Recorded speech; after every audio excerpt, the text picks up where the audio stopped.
What's up, paralegal bosses? Well, since I'm releasing this video on a Friday, then you know what time it is. It must be Full Disclosure Friday. I'm in a different spot in my house today because my husband is gone. I've got the house all to myself, other than the dogs that will probably be gracing us with their presence later today. But I'm in my breakfast room. I have great light here from a window that's in front of me. And I've got a whole bunch of questions here on my iPad, and I'm going to answer them for you today. So without further ado, let's get on with the show. Got my water here, got my questions ready to go, and I want to show you my water glass here. I don't know, I'm going to try to get it to Microsoft Teams. Yes, Microsoft Teams. I have a Microsoft Teams cup today. All right, the first question comes from Laura. Thank you for commenting on one of my videos, Laura, because that's where I got this. And she says, thank you for all your tips and suggestions. As a new paralegal, it is extremely helpful. Thank you. Would you be willing to provide a link to your civil litigation checklist? I heard it in your litigation video and think it would be extremely helpful. Yes, I do have a litigation checklist that I offer as part of the welcome guide and as part of the civil litigation e-course that you can find on thinkific.com, link below. But no, I'm not offering it outside of the civil litigation course. Right now, it is exclusive to the civil litigation course. However, you have got my wheels turning, Laura. I have been thinking here lately that maybe I could come up with like a low content book that has, you know, my litigation checklist sort of outline in it, because everybody's litigation checklist is kind of different. I mean, it really kind of depends what area of law you're in, and there's a whole bunch of different variables. But just something that helps guide you through your week, guide you through your month, make sure that, you know, you're following actions and deadlines and have all those cheat sheets and all those good things. And so I offer all that in my civil litigation e-course. Again, link below, but I haven't offered it outside of that, and I don't have any plans to at the moment, but my wheels are turning and I've started looking into perhaps offering that as a digital download. Perhaps, I don't know, maybe I'll do it actually in paperback and do it bound and make it all pretty and nice. And if that's something that you would be interested in, comment below and let me know. All right, let's go on to the next question. This comes from Desiree. And she asks, I know I'm late, but can I ask you what you did to get into a firm without being a paralegal? Well, Desiree, I have a video right here that you can watch, and I have another video right here that you can watch talking about how I went from PetSmart to paralegal. So I went in as a receptionist on the ground floor, didn't have any law firm experience whatsoever. I knew how to answer a phone. I had great customer service skills. I knew how to type, and I knew how to operate a computer back then. We had DOS as an operating system. You know, we had these little booklets that we were writing messages in, and we would give the messages to people. Very old school, okay? But I sat in an office lobby for an hour waiting for an attorney to see me because his receptionist had just walked out on him. I had an inside scoop.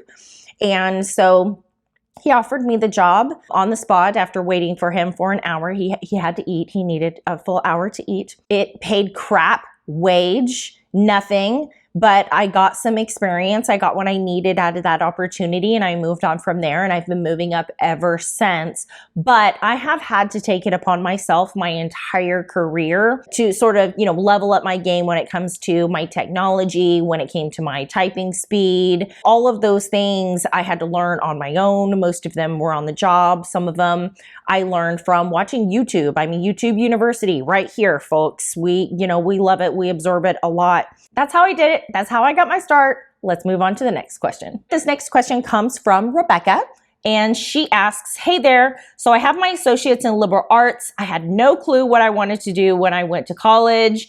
Yeah, that been there, done that, know what you went through. And I've been looking into getting a career diploma or certificate for being a paralegal. Would the certificate be sufficient? And is it even worth it if I didn't go to college for legal studies?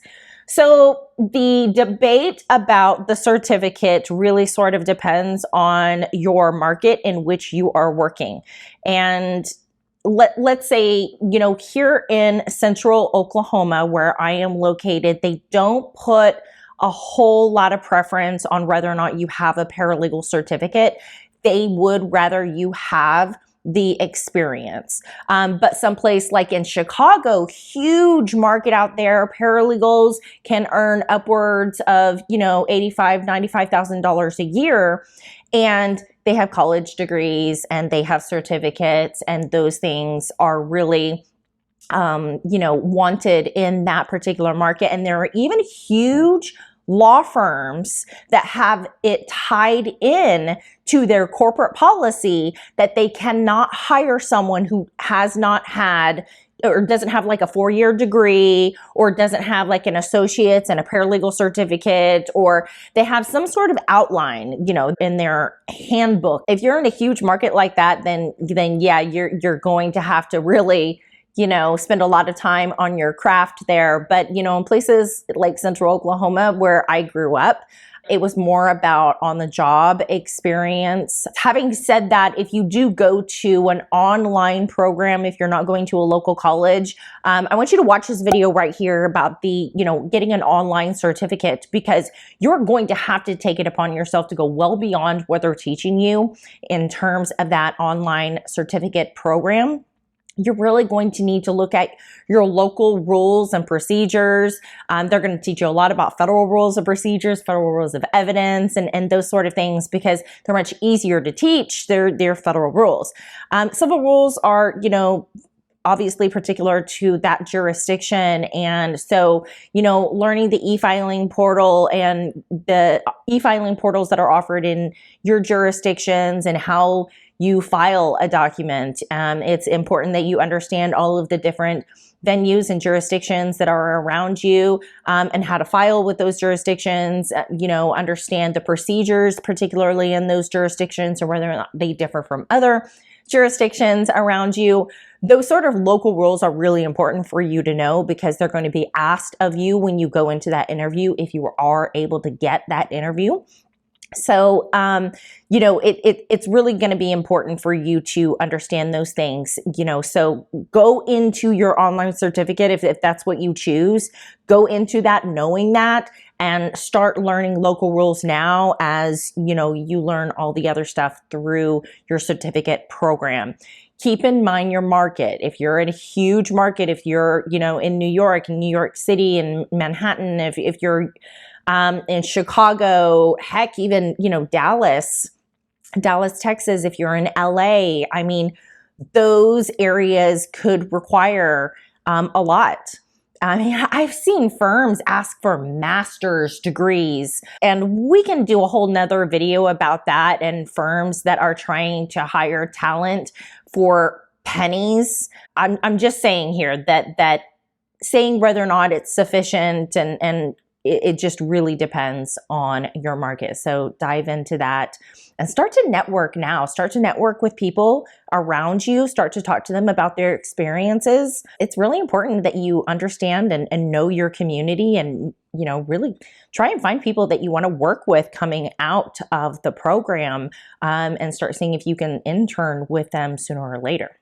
All right. Let's move on to the next question. So this next question comes from Sean, and Sean asks, do you have a video that goes over all that a paralegal does? I am completing my AS in Administration of Justice and starting my BA in Criminal Justice this fall. I would love to have an idea of what I will be getting into after college. Wouldn't we all? Yes, that's the dream, right? To know exactly what we're getting into right after college. Yeah, to have a video out there explaining everything that a paralegal does would be an extremely, extremely long video. And I'm sure the YouTube algorithm would love something like that. But that's why they have entire programs dedicated to things like that, because it takes that long to learn. And even then, you're really just dipping your toes into the water. So when it comes to everything that a paralegal does, just, you're the person who is always supporting the attorney, you're supporting the case, you're doing things like perhaps writing motions, answering discovery, issuing discovery, getting people to deposition, serving as a liaison, with getting people on the trial stand. They're just, oh my God, there's just so many things that a paralegal does. It's like a box of chocolates. You never know what you're going to get. And if you know, you know. I love Forrest Gump. It's one of my favorite soundtracks of all time. But you just don't know. You have no idea until you actually get on the job. And every single law firm is different. Every single person's experience is different. There are some people who dip their toes in and are like, oh my God, cannot do this, and they, fly out of this industry and look for something else. There are people who come in here and thrive and can't get enough of it. And you just never know. You never know what you're going to walk into when you walk into a law firm. I heard someone say hiring is guessing and firing is knowing, and really that's the truth for you too. Walking into that firm, you really have no idea what you're walking into, but the moment that you walk out of that firm, you know what you walked out of. There have been situations like that for me. So it is really important that you network with people in your area. I said that already. It's really important that you talk to them about their experiences and what they're going through, particularly in the areas of law that you are looking in. If you're looking in criminal defense, then start networking now. That is really the only way that you're going to get a tiny glimpse of a picture of what you're walking into after college. Now, let me tell you from my experience, I had to work really, really, really, really, really hard to get where I am today. And it wasn't without sacrifice at all whatsoever, not from me and not from my family. Certainly financially, I've had to sacrifice for this job. And at some point, you have to decide for yourself, what was it that made you walk into this industry and why are you staying? And for most paralegals out there, they're going to tell you that it's about the people. Honestly, for me, it's the same. It's about the people. It's about providing hope in, this legal industrial line that they're about to go through, and helping them and guiding them and trying to get them the best results possible, and working so hard with an attorney to, do that. And for me, it's about the people. And most paralegals that I network with and talk to will say the very same thing, that they stay in it and they endure everything that they do because it's not just about the job, it's about the cause behind the job. It's about the people that we support. Those attorneys become an extension of our family. I just can't impress that enough upon people who are looking at this as a career opportunity. And this is a marathon, guys. This isn't a sprint. This is a really long journey, and you have to have some thick skin coming out of this, and you're going to have to rein it in, and you're going to have to sacrifice. And I want you to know that for me, it was all worth it.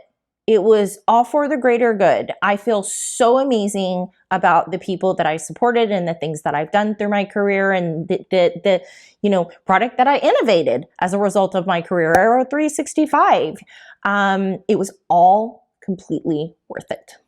So, don't get me wrong, I had mental breakdowns, and I don't think that I've quite had the entire mental breakdown that I deserve. But I don't think any career, true career, I don't think any career is without sacrifice. I don't think that any true career, people can say that they stepped into it and it was just smooth sailing. There are highs and there are lows, just like any other. But for me, it's about the cause. So just let's move on to the next question. All right, my next question is from Maxine. This is an interesting one. And she says, pay for entry-level paralegals is terrible. Does it get better sooner rather than later? Really depends, again, on the market that you're in. If you're like in small town Idaho, that's, they're really not paying that great of wages to their paralegals in the first place. Going up in that pay is kind of hard. If you're in a big market like Chicago, you can rise up to the top pretty fast depending on the type of firm that you're with and the area of law that you are doing. So that also plays a role into it. The area of law that you choose to go into will impact your pay.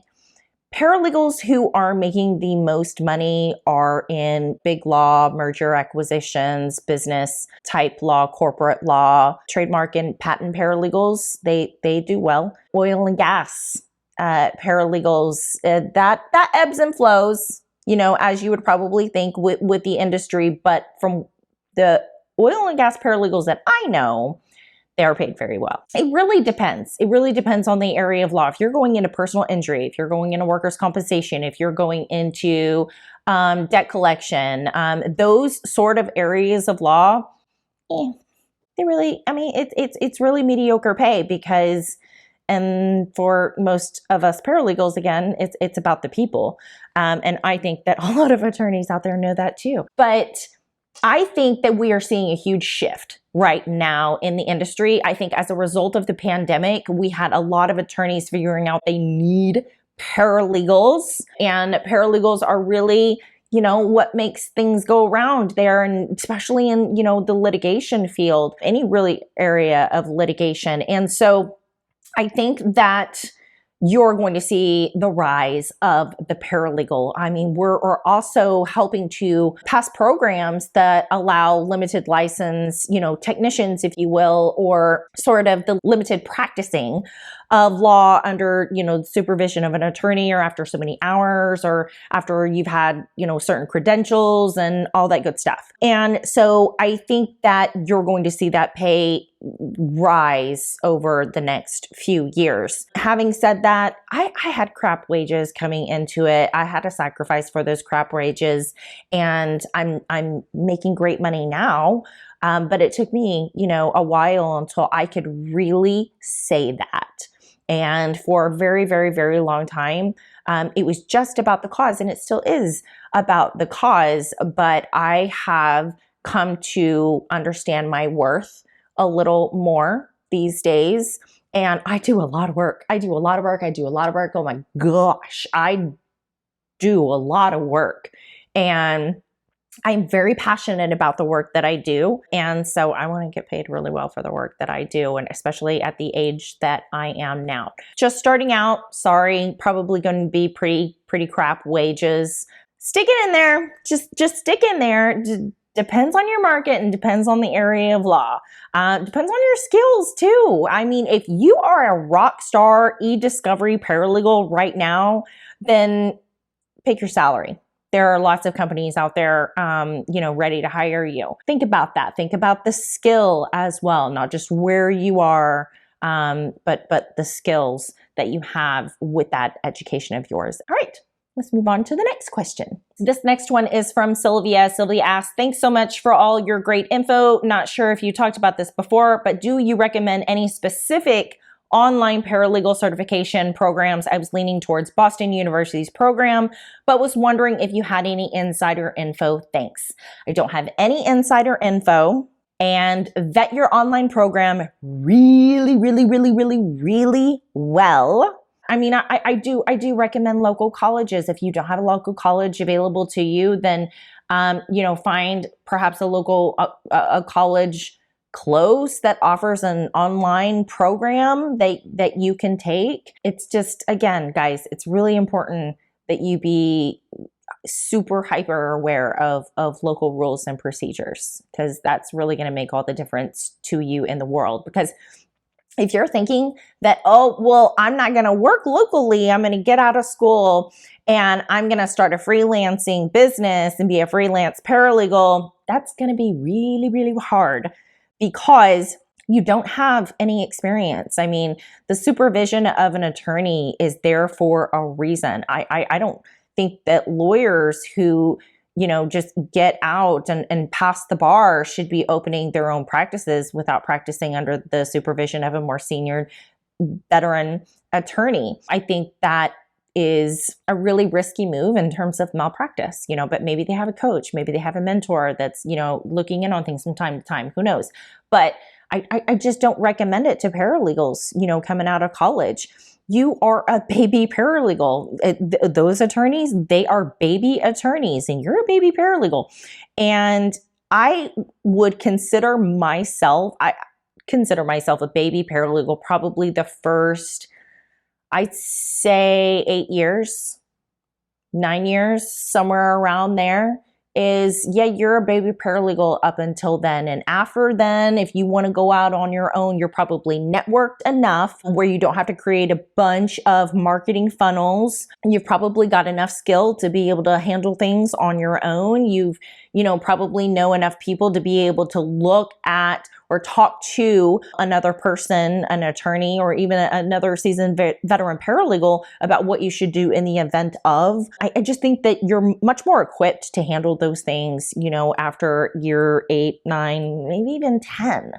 So think about that. If you think that you're going to come out of college and immediately start a freelance business, think again, because it's going to be really, really, really difficult for you to have networked enough by that time to be able to say, I've got all these skills and I can do all these things and I can handle all the work from your firm for these amount of hours and for this amount of pay. And it's hard work, guys. Getting out there and starting a business is a hard work, and you need to work hard on being a paralegal and learning more about being a paralegal, not being a business owner. Because being the business owner, you are the CEO of that business. And I don't mean the chief executive officer, I mean the chief everything officer. Okay, if you're trying to be the chief everything officer while you're trying to understand and learn how to be a paralegal, that is overload, man. For those paralegals thinking about that, caution, caution, caution, caution. All right, let's move on to the next question. Ooh, this is a good one. Okay, this is the last one because I've been going on long enough. Okay, but this is a good one. All right, so this isn't actually a question. It's kind of a comment, but I went ahead and I wanted to pull it into this one because I have a comment of my own about it. All right. I'm in paralegal class, but only to learn how to protect myself. Yes. I cannot tell you how many people, including myself, start out being a paralegal because of that very reason, or go to college to be a lawyer or a paralegal or whatever because of that very reason. So I was a receptionist / legal assistant at the time. I wasn't really sure that this was the industry for me. I was just kind of floating around at the time, learning different things. And at that point, I'd gotten up to being a legal assistant. And during that process, I went through a divorce. I was married for 11 months and I was divorced in 7 days. And I did it myself.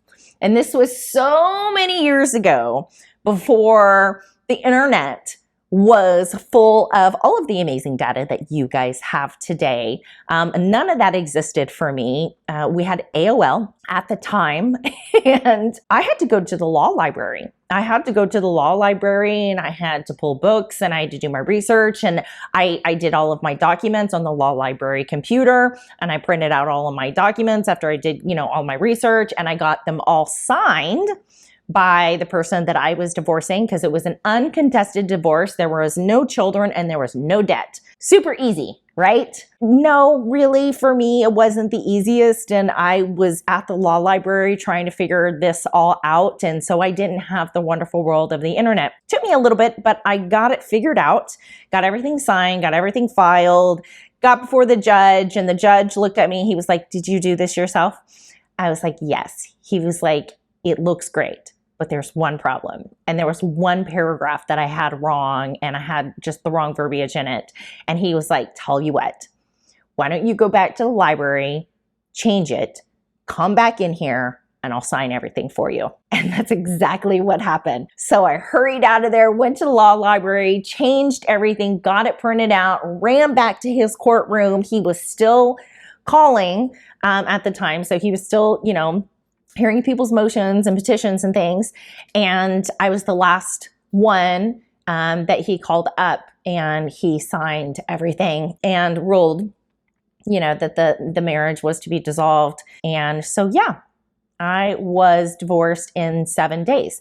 And because of that, after having gone through that experience, I was like, okay, maybe I can do this. Maybe I've got a knack for this. I had been working for a personal injury workers' comp attorney, so I already knew that I had a knack for working with people. I was able to diffuse situations pretty easily. My typing speed had increased. I was writing better. I knew how to research better. And so I was like, okay, you know, I get that this might be a thing. Let's see if this is going to be, you know, a full career. And after that, that's when I went back to college and enrolled in a local college, and the rest is history.